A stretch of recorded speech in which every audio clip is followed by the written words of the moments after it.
Feliz y bendecido día, aprendiendo un curso de milagros. El secreto de la verdadera oración es olvidarte de las cosas que crees necesitar. Pedir algo específico es igual que ver el pecado primero y luego perdonarlo. Del mismo modo, al orar pasas por alto tus necesidades específicas, tal como las ves, y las dejas en manos de Dios. Ahí se convierten en los regalos que le haces, pues le dicen que no antepondrás otros dioses a Él, ni que quieres otro amor que el suyo. Este libro es un comienzo, no un final.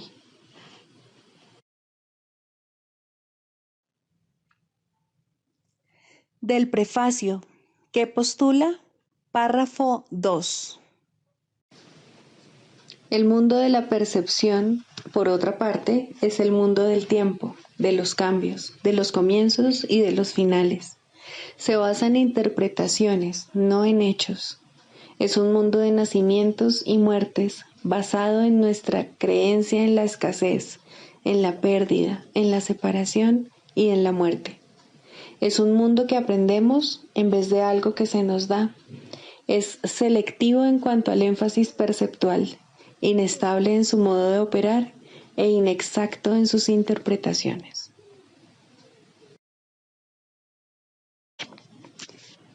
Introducción.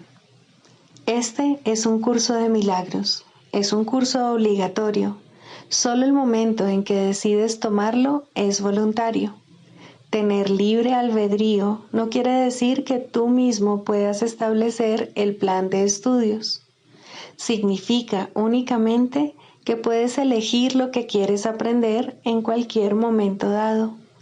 Este curso no pretende enseñar el significado del amor, pues eso está más allá de lo que se puede enseñar. Pretende, no obstante, despejar los obstáculos que impiden experimentar la presencia del amor, el cual es tu herencia natural. Lo opuesto al amor es el miedo, pero aquello que todo lo abarca no puede tener opuestos.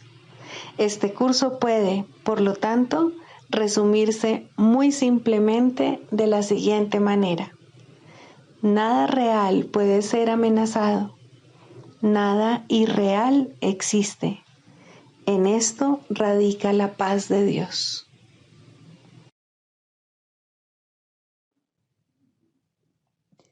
Capítulo 1. El significado de los milagros. Primero, principios de los milagros. Principio 36.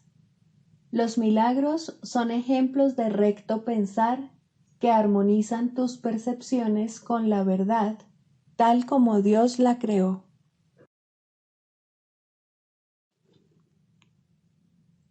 Capítulo 11. Dios o el ego. 6.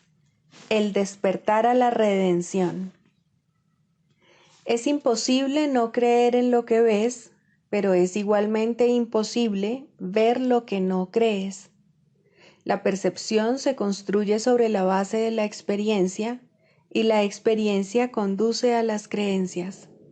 La percepción no se estabiliza hasta que las creencias se cimientan.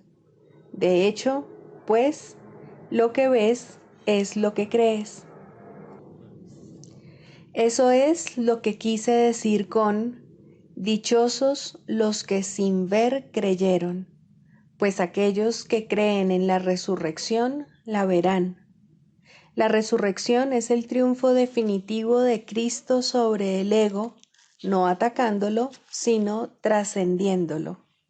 Pues Cristo ciertamente se eleva por encima del ego y de todas sus obras, y asciende hasta el Padre y su reino.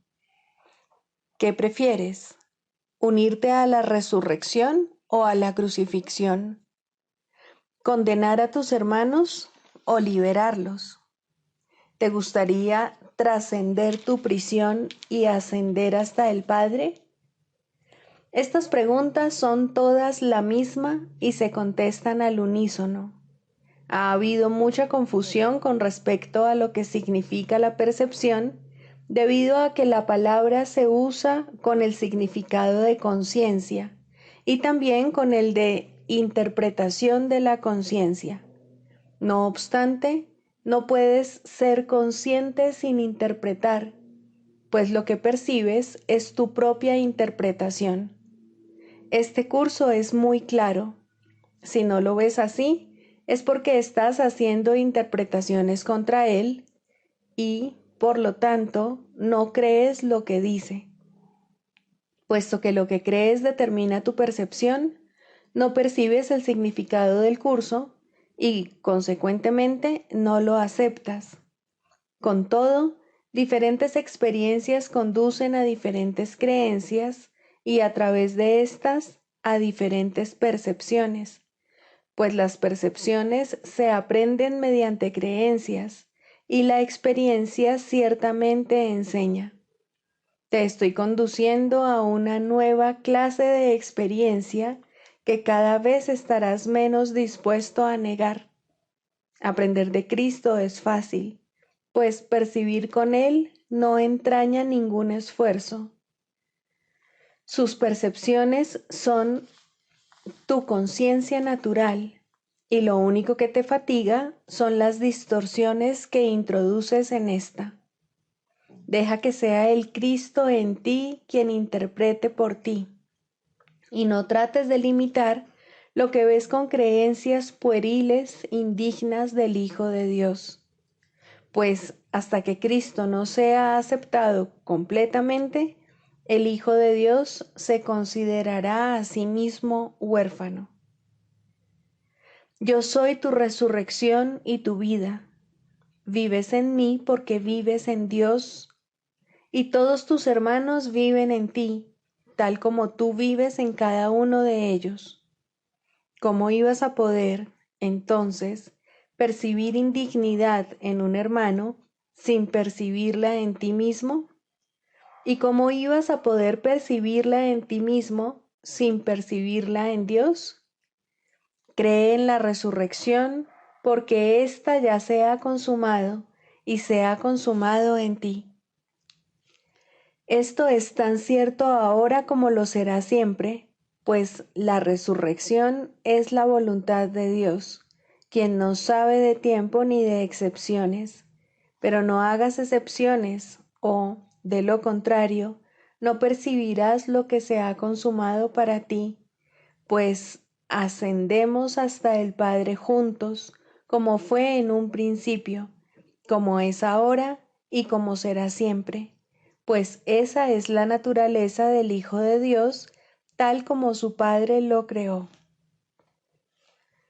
No subestimes el poder de la devoción del Hijo de Dios, ni el poder que el Dios al que venera ejerce sobre él, pues el Hijo de Dios se postra ante el altar de su Dios, tanto si es el Dios que él inventó, como si es el Dios que lo creó a él. Por eso es por lo que su esclavitud es tan total como su libertad, pues obedecerá únicamente al Dios que acepte. El Dios de la crucifixión exige que Él crucifique y sus devotos le obedecen. Se crucifican a sí mismos en su nombre, creyendo que el poder del Hijo de Dios emana del sacrificio y del dolor. El Dios de la resurrección no exige nada, pues no es su voluntad quitarte nada. No exige obediencia, pues la obediencia implica sumisión. Lo único que quiere es que te des cuenta de cuál es tu voluntad y que la hagas, no con un espíritu de sacrificio y sumisión, sino con la alegría de la libertad. La resurrección no puede sino atraerte irresistiblemente a que le ofrezcas tu lealtad con agrado, porque es el símbolo de la dicha. Su irresistible poder reside en el hecho de que representa lo que tú quieres ser. La libertad de abandonar todo aquello que te hiere, te humilla y te atemoriza, no se te puede imponer, pero se te puede ofrecer a través de la gracia de Dios. Y tú puedes aceptarla mediante su gracia, pues Dios es misericordioso con su Hijo y lo acepta sin reservas como suyo. ¿Quién es, entonces, tuyo? El Padre te ha dado todo lo que es suyo y Él mismo es tuyo junto con todos tus hermanos. Protégelos en su resurrección, pues de lo contrario no despertarás en Dios, rodeado de la seguridad de lo que es tuyo para siempre. No hallarás paz hasta que hayas extraído los clavos de las manos del Hijo de Dios y hayas sacado la última espina de su frente. El amor de Dios rodea a su Hijo, a quien el Dios de la crucifixión condena. No enseñes que mi muerte fue en vano. Enseña más bien que no morí, demostrando que vivo en ti.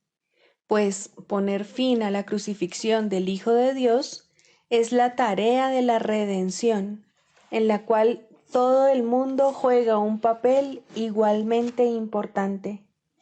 Dios no juzga a su inocente Hijo, habiéndose dado a sí mismo a Él, ¿cómo iba a poder juzgarlo? Te has crucificado a ti mismo y te has puesto una corona de espinas sobre la cabeza. Aún así, no puedes crucificar al Hijo de Dios, pues la voluntad de Dios no puede morir. Su Hijo ha sido redimido de su propia crucifixión, y tú no puedes condenar a muerte a quien Dios ha dado vida eterna. El sueño de la crucifixión aún descansa pesadamente sobre tus hijos, pero lo que ves en sueños no es la realidad. Mientras sigas percibiendo al Hijo de Dios como crucificado, es que estás dormido. Y mientras creas que puedes crucificarle, estarás simplemente teniendo pesadillas. Tú, que estás comenzando a despertar, todavía eres consciente de tus sueños y aún no los has olvidado. Te olvidarás de ellos y cobrarás conciencia de Cristo cuando otros despierten para compartir contigo tu redención. Despertarás a tu propia llamada, pues la llamada a despertar se encuentra dentro de ti. Si vivo en ti, tú estás despierto. No obstante, tienes que ver las obras que llevo a cabo a través de ti, o, de lo contrario, no percibirás que las he llevado a cabo en ti. No pongas límites a lo que crees que puedo hacer a través de ti, o no aceptarás lo que puedo hacer por ti. Esto, no obstante, ya ha tenido lugar, y a menos que des todo lo que has recibido, no sabrás que tu Redentor vive y que has despertado con Él. La redención se reconoce únicamente compartiéndola. El Hijo de Dios está a salvo.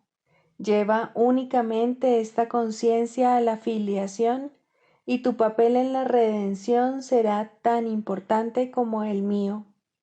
Pues tu papel tiene que ser como el mío si lo aprendes de mí.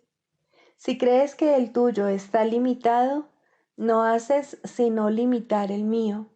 No hay grados de dificultad en los milagros, porque todos los hijos de Dios tienen el mismo valor, y su igualdad es su unicidad. Todo el poder de Dios reside en cada una de sus partes por igual, y nada que contradiga su voluntad es grande o pequeño. Lo que no existe no tiene tamaño ni medida. Para Dios todo es posible, y a Cristo le es dado ser como el Padre.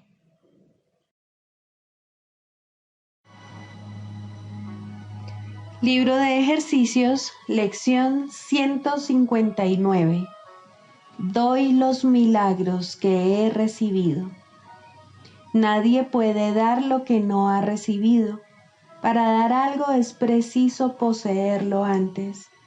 En este punto las leyes del cielo y las del mundo coinciden, pero en este punto difieren también. El mundo cree que para poseer una cosa tiene que conservarla. La salvación enseña lo contrario. Al dar es como reconoces que has recibido. Es la prueba de que lo que tienes es tuyo. Comprendes que estás sano cuando ofreces curación. Aceptas que el perdón se ha consumado en ti cuando perdonas. En tu hermano te reconoces a ti mismo y así te das cuenta de que eres pleno. No hay milagro que no puedas dar, pues todos te han sido dados. Recíbelos ahora, abriendo el almacén de tu mente donde se encuentran y dándoselos al mundo. La visión de Cristo es un milagro. Viene de mucho más allá de sí misma y refleja el amor eterno y el renacimiento de un amor que, aunque nunca muere, se ha mantenido velado. La visión de Cristo representa el cielo, pues lo que ve es un mundo tan semejante al cielo que lo que Dios creó perfecto puede verse reflejado en él. En el espejo tenebroso que el mundo presenta, solo se pueden ver imágenes distorsionadas y fragmentadas. El mundo real representa la pureza del cielo. La visión de Cristo es el milagro del que emanan todos los demás milagros. Es su fuente, y aunque permanece con cada milagro que das, sigue siendo tuya. Es el vínculo mediante el cual el que da y el que recibe se unen en el proceso de extensión aquí en la tierra, tal como son uno en el cielo. Cristo no ve pecados en nadie, y ante su vista, los que son incapaces de pecar son todos uno. Su santidad les fue otorgada por su Padre y por Cristo. La visión de Cristo es el puente entre los dos mundos, y tú puedes tener absoluta confianza de que su poder te sacará de este mundo y te llevará a otro que ha sido santificado por el perdón. Las cosas que aquí parecen completamente sólidas, allí son meras sombras, transparentes, apenas visibles, relegadas al olvido a veces, e incapaces de poder opacar la luz que brilla más allá de ellas. A la visión se le ha restituido la santidad y ahora los ciegos pueden ver. Este es el único regalo del Espíritu Santo, el tesoro al que puedes recurrir con absoluta certeza para obtener todas las cosas que pueden contribuir a tu felicidad. Todas ellas ya se encuentran aquí y se te dan solo con que las pidas. Aquí las puertas no se cierran nunca y a nadie se le niega la más mínima petición ni su necesidad más apremiante. No hay enfermedad que no esté ya curada, carencia que no se haya suplido, ni necesidad que no haya sido satisfecha en el áureo tesoro de Cristo. Aquí es donde el mundo recuerda lo que perdió cuando fue construido, pues aquí se le repara y se le renueva, pecó bajo una nueva luz. Lo que estaba destinado a ser la morada del pecado se convierte ahora en el centro de la redención y en el hogar de la misericordia, donde se cura a todos los que sufren y donde se les da la bienvenida. A nadie se le niega la entrada a este nuevo hogar donde le aguarda su salvación. Nadie es un extraño aquí. Nadie le pide nada a otro, salvo el regalo de aceptar la bienvenida que se le ofrece. La visión de Cristo es la tierra santa, donde las azucenas del perdón echan raíces. Ese es su hogar. Desde ahí se pueden llevar hasta el mundo, pero jamás podrán crecer en sus tierras estériles y superficiales. Tienen necesidad de la luz y del calor, así como del amoroso cuidado de la caridad de Cristo que les provee. Necesitan el amor con el que Él las contempla y se convierten en sus emisarios que dan tal como recibieron. Toma lo que quieras de su depósito para que sus tesoros puedan multiplicarse. Las azucenas no abandonan su hogar cuando se traen al mundo. Sus raíces siguen aún allá.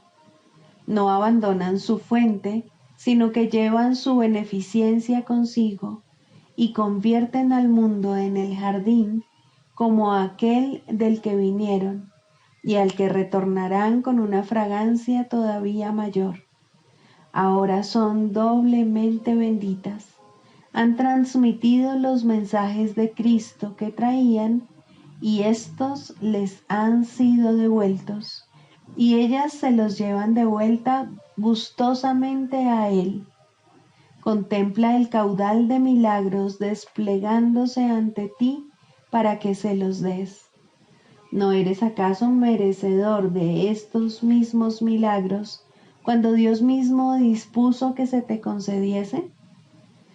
No juzgues al Hijo de Dios, sino sigue el camino que Dios ha señalado. Cristo ha soñado el sueño de un mundo perdonado. Ese es su regalo, a través del cual puede tener lugar una dulce transición de la muerte a la vida, de la desesperación a la esperanza. Permitámonos por un instante soñar con Él. Su sueño nos despierta a la verdad. Su visión nos provee de los medios por los que regresar a nuestra santidad eterna en Dios, la cual nunca perdimos.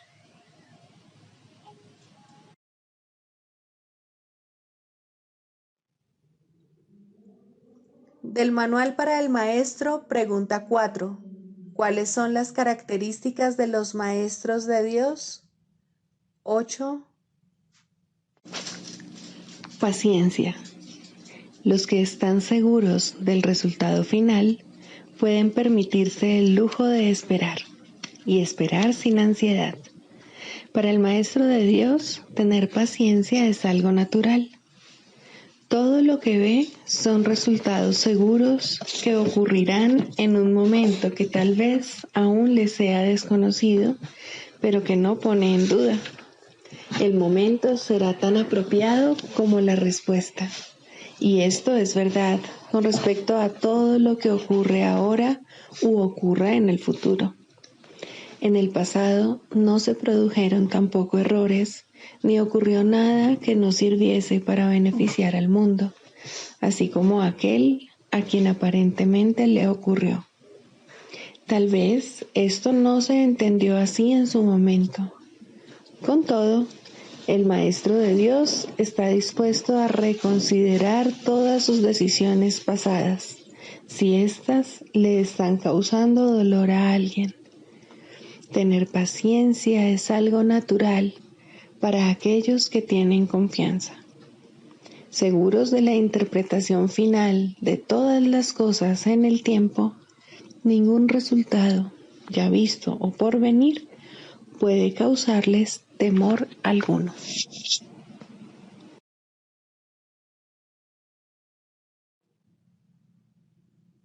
Manual para el Maestro, pregunta 8.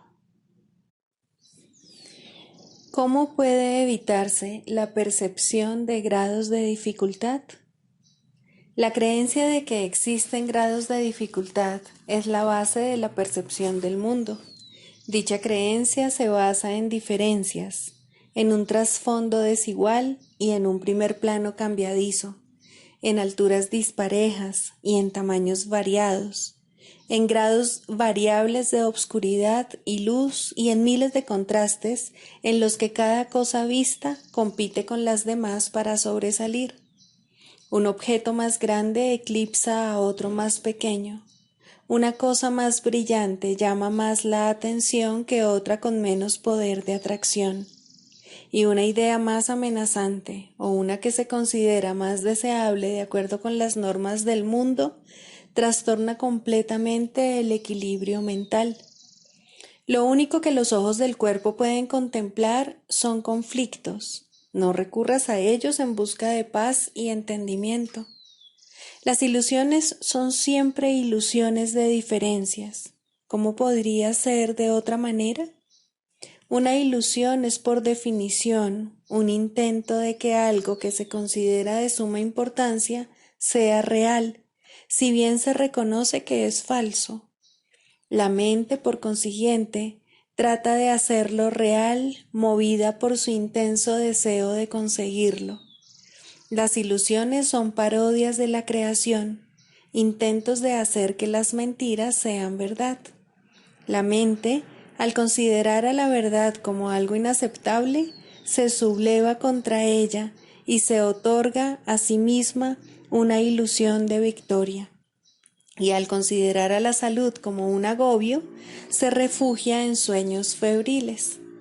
Y en esos sueños, la mente se encuentra separada, es diferente de otras mentes, tiene intereses que solo a ella atañen y es capaz de satisfacer sus necesidades a expensas de las demás. ¿De dónde surgen todas esas diferencias? Ciertamente parecen encontrarse en el mundo exterior. Sin embargo, no hay duda de que es la mente la que juzga lo que los ojos contemplan, la que interpreta los mensajes que le transmiten los ojos y la que les adjudica significado entre comillas. Este significado, no obstante, no existe en el mundo exterior. Lo que se considera la realidad es simplemente lo que la mente prefiere. La mente proyecta su propia jerarquía de valores al exterior y luego envía a los ojos del cuerpo a que la encuentren. Estos jamás podrían ver excepto a base de contrastes. Mas la percepción no se basa en los mensajes que los ojos traen. La mente es la única que evalúa sus mensajes y por lo tanto, solo ella es responsable de lo que vemos. Solo la mente decide si lo que vemos es real o ilusorio, deseable o indeseable, placentero o doloroso.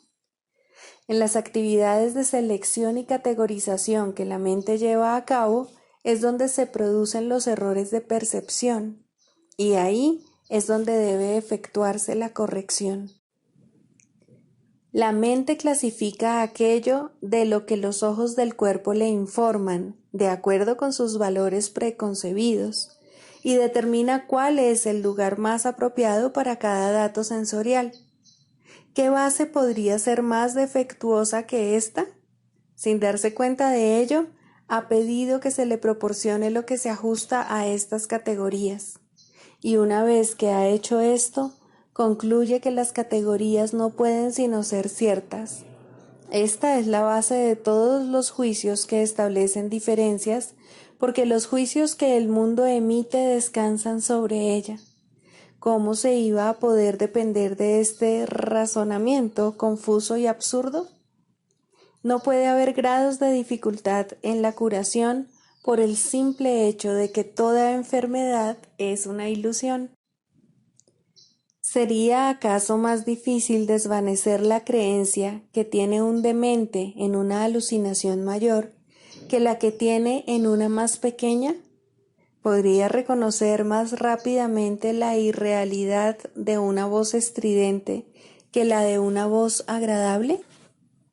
¿Desecharía más fácilmente una orden para que mate que se le pide con un susurro que una que se le pide a gritos?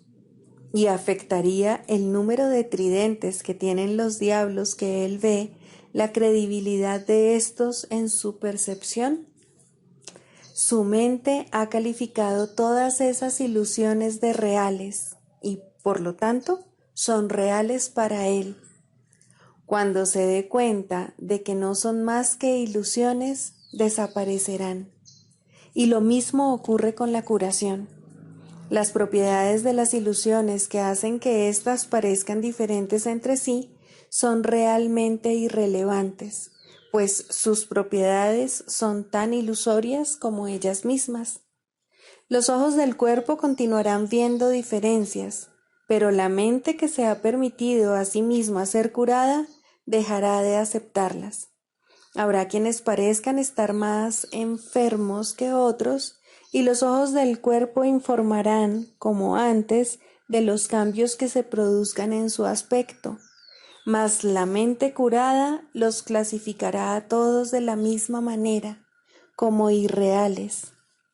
Este es el don de su maestro, el entendimiento de que, al clasificar los mensajes que la mente recibe de lo que parece ser el mundo externo, solo dos categorías son significativas, y de estas, solo una es real. De la misma manera en que la realidad es completamente real, independientemente de los conceptos de tamaño, forma, tiempo o lugar, pues no pueden existir diferencias en ella, así también las ilusiones carecen de distinciones. La única respuesta para cualquier clase de enfermedad es la curación. La única respuesta para cualquier clase de ilusión es la verdad.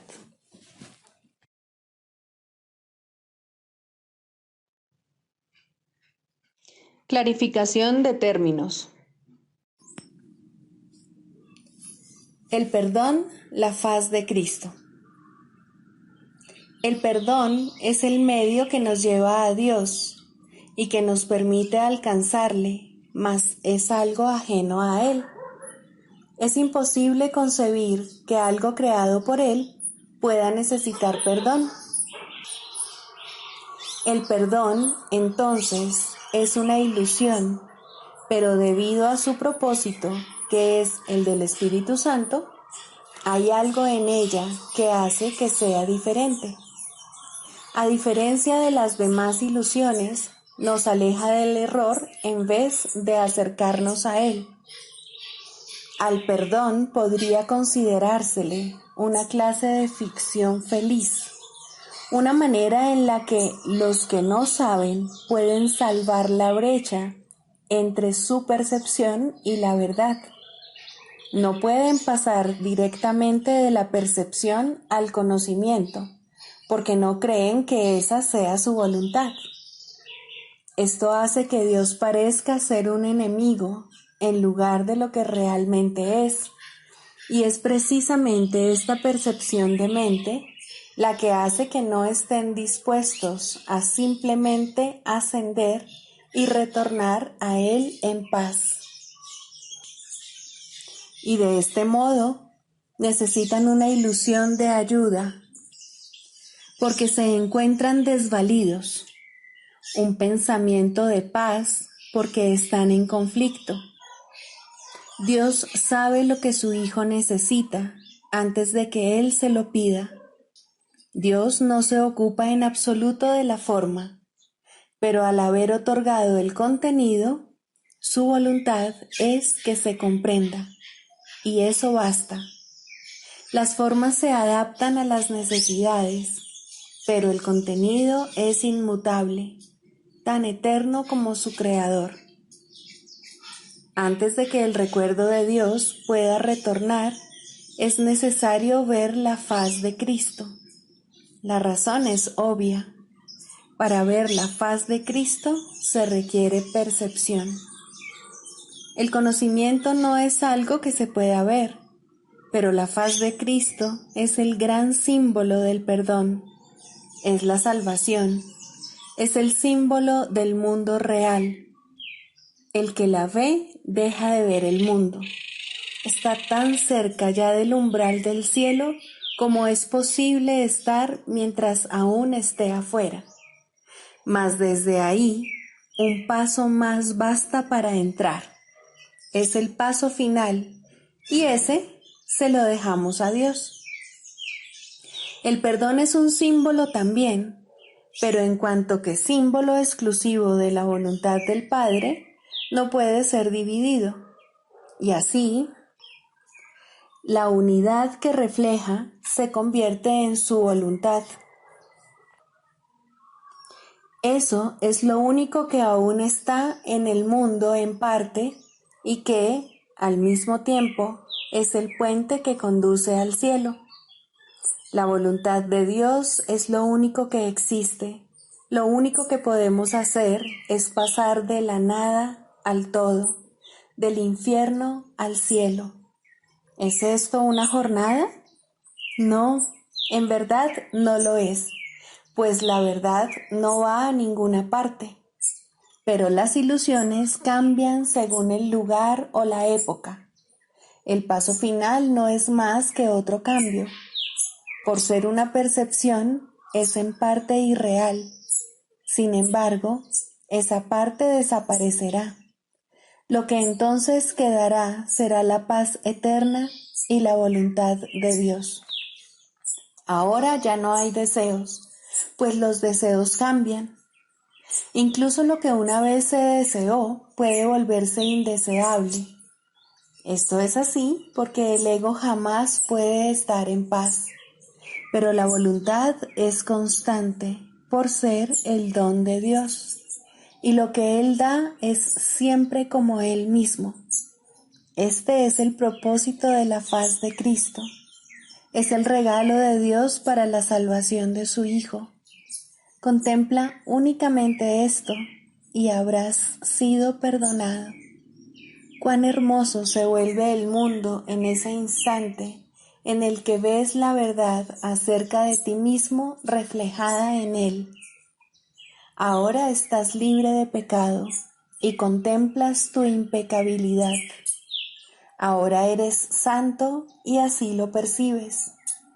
Y ahora la mente retorna a su Creador, la unión de Padre e Hijo, la unidad de unidades que se encuentra detrás de toda unión, aunque más allá de todas ellas.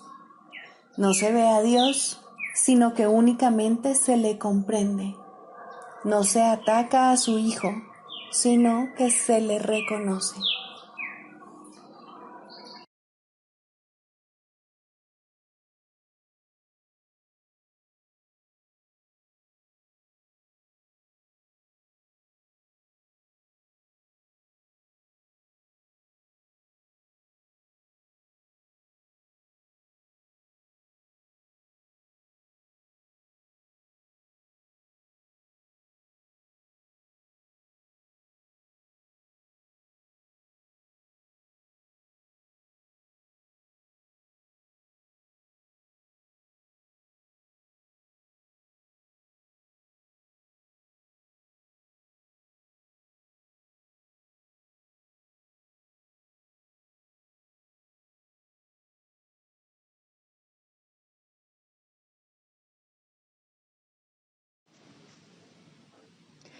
Primero, el propósito de la psicoterapia. Dicho llanamente, el propósito de la psicoterapia es eliminar los obstáculos a la verdad. Su finalidad es ayudar al paciente a abandonar su sistema fijo de creencias ilusorias y a empezar a reconsiderar la falsa relación de causa y efecto sobre la que descansa dicho sistema. Nadie en este mundo se escapa del miedo, pero todo el mundo puede reconsiderar sus causas y aprender a evaluarlas correctamente. Dios ha dado a todos un maestro cuya sabiduría y ayuda sobrepasa ampliamente cualquier aportación que un terapeuta terrenal pueda proveer. No obstante, hay momentos y situaciones en las que una relación terrenal paciente-terapeuta se convierte en la manera a través de la cual él ofrece a ambos sus más preciados regalos. ¿Qué mejor propósito podría tener una relación que el de invitar al Espíritu Santo a formar parte de ella y otorgar su propio regalo de regocijo? ¿Qué meta más elevada puede haber para cualquiera que aprender a invocar a Dios y oír su respuesta? ¿Y qué objetivo más trascendente que el de evocar el camino, la verdad y la vida y recordar a Dios? Contribuir a que esto tenga lugar es el auténtico propósito de la psicoterapia. ¿Podría haber algo más santo?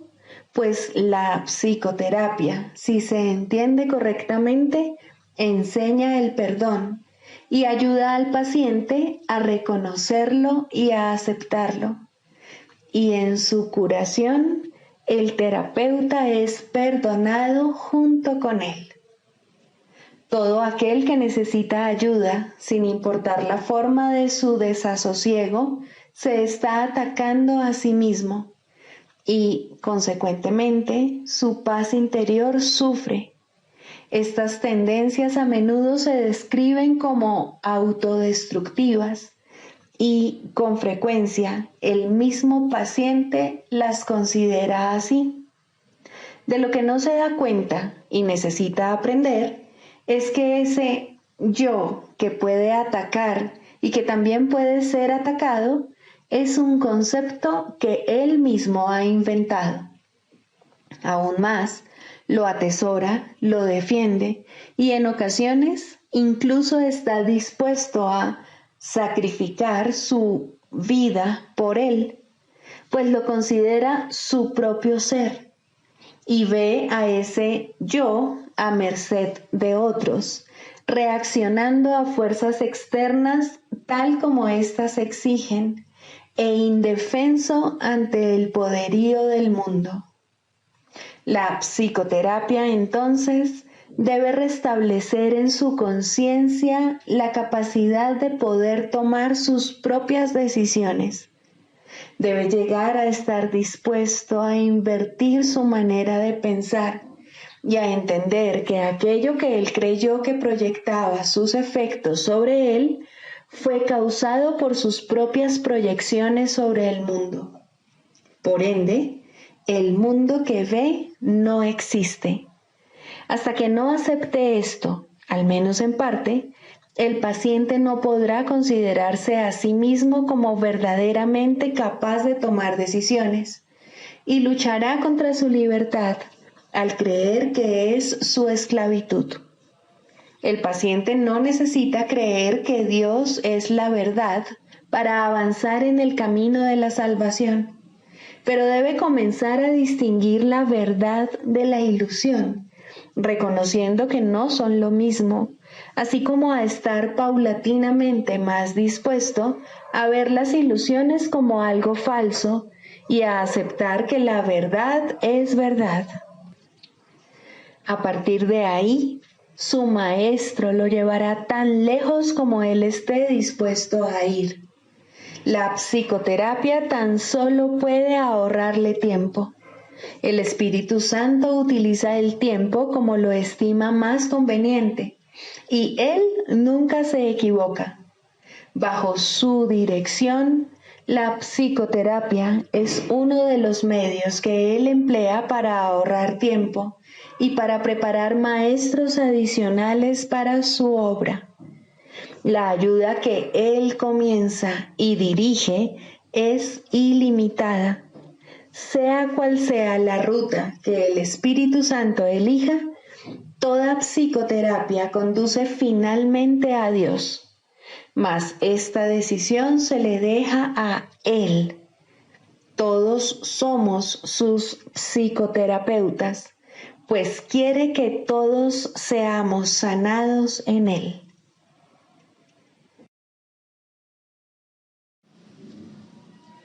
El canto de la oración. Segundo, la escalera de la oración. La oración no tiene principio ni fin, es parte de la vida, pero sí cambia de forma y crece a medida que uno va aprendiendo hasta que alcanza su estado amorfo y se funde en una comunicación total con Dios. En su aspecto peticionario, no necesita apelar a Dios, que de hecho rara vez se hace, y ni siquiera entraña creencia alguna en Él. En estos niveles, la oración es un simple desear que surge de un sentido de carencia y escasez. Estas formas de oración o de pedir desde la necesidad siempre entrañan un sentimiento de debilidad e insuficiencia. Nadie, pues, que esté seguro de su identidad, podría orar de esta manera. Pero no es menos cierto que nadie que no tenga certeza sobre su identidad puede evitar hacerlo. La oración es tan continua como la vida. Todo el mundo ora sin cesar. Pide y ya has recibido, pues has determinado qué es lo que quieres. Es posible, asimismo, alcanzar una forma más elevada de pedir desde la necesidad, puesto que en este mundo la oración es reparadora y, por lo tanto, entraña niveles de aprendizaje. En este caso, la petición puede ser dirigida a Dios con verdadera fe, pero aún sin comprensión. Por lo general, se ha alcanzado un vago y con frecuencia inestable sentido de identificación con Él, pero tiende a estar desenfocado por un sentimiento de pecado profundamente arraigado. En este nivel es posible que se sigan pidiendo cosas mundanas en variedad de formas, como también es posible pedir dones tales como la bondad o la honestidad y, en particular, perdón para las muchas fuentes de culpa que inevitablemente yacen bajo cualquier oración procedente de la necesidad. Sin culpa no hay escasez. Quien está libre de pecado no tiene necesidades. En este nivel surge también esa curiosa contradicción de términos conocida como orar por nuestros enemigos. La contradicción no se encuentra en las palabras mismas, sino más bien en la manera en que usualmente se interpretan. Mientras creas tener enemigos, habrás limitado tu oración a las leyes del mundo y habrás limitado también tu capacidad para recibir y para aceptar a esos mismos estrechos márgenes. Sin embargo, si tienes enemigos, tienes necesidad de oración y una gran necesidad, por cierto. Entonces, ¿qué significa realmente la frase? Significa que debes orar por ti para que no busques aprisionar a Cristo y así perder el reconocimiento de tu propia identidad. No traiciones a nadie o te traicionarás a ti mismo. Un enemigo es el símbolo de un Cristo prisionero. ¿Y quién podría ser él sino tú mismo? Orar por los enemigos se convierte de este modo en una manera de orar por tu propia libertad. Ahora ha dejado de ser una contradicción. Se ha convertido en una declaración de la unidad de Cristo y el reconocimiento de su impecabilidad. Ahora se ha vuelto santa, pues reconoce al Hijo de Dios tal como fue creado. Nunca olvides que la oración, en cualquiera de sus niveles, es siempre para uno mismo. Si te unes a alguien en oración, lo haces parte de ti. El enemigo eres tú, al igual que eres el Cristo. Por ello, antes de hacerse santa, la oración es una elección. Tú no eliges por otro, solo puedes elegir por ti mismo. Ora verdaderamente por tus enemigos, pues en esto radica tu propia salvación. Perdónalos por tus pecados y serás realmente perdonado. La oración es una escalera que llega hasta el cielo. En lo alto se produce una transformación muy similar a la tuya, pues la oración es parte de ti. Las cosas de la tierra se dejan atrás y ya no se recuerdan más. No se hacen peticiones, puesto que en nada falta. Se reconoce plenamente que la identidad en Cristo es algo eterno, incorruptible y más allá de todo cambio. La luz ha dejado de titilar y nunca se apagará. Ahora, sin necesidades de ninguna clase y revestida por siempre de la pura impecabilidad que es el regalo de Dios para ti, su Hijo, la oración puede convertirse otra vez en aquello para lo que se concibió, pues ahora se eleva cual canto de gratitud a tu Creador, sin palabras, pensamientos o vanos deseos, y sin necesidad de nada en absoluto. De este modo se extiende como estaba destinada a hacerlo, y por esta ofrenda Dios mismo da las gracias. Dios es la meta de toda oración, lo cual la hace eterna en vez de temporal. No tiene comienzo, pues la meta no ha cambiado jamás. La oración, en las formas que adopta inicialmente, es una ilusión, ya que no se necesita escalera alguna para llegar hasta aquello de lo que uno nunca se alejó. No obstante, la oración forma parte del perdón, mientras éste, que de por sí es una ilusión, continúe sin lograrse. La oración estará ligada al aprendizaje hasta que el objetivo del aprendizaje se haya alcanzado, y entonces todas las cosas se transformarán al unísono y retornarán libres de toda mancha a la mente de Dios.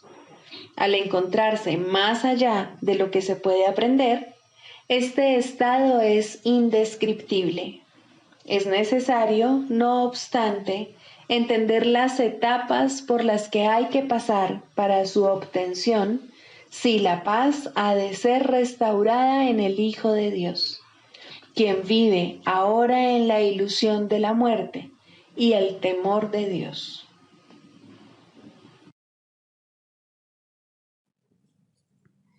Sigamos a Jesús haciendo del perdón algo tan natural como respirar y algo tan vital como el aire. Amén.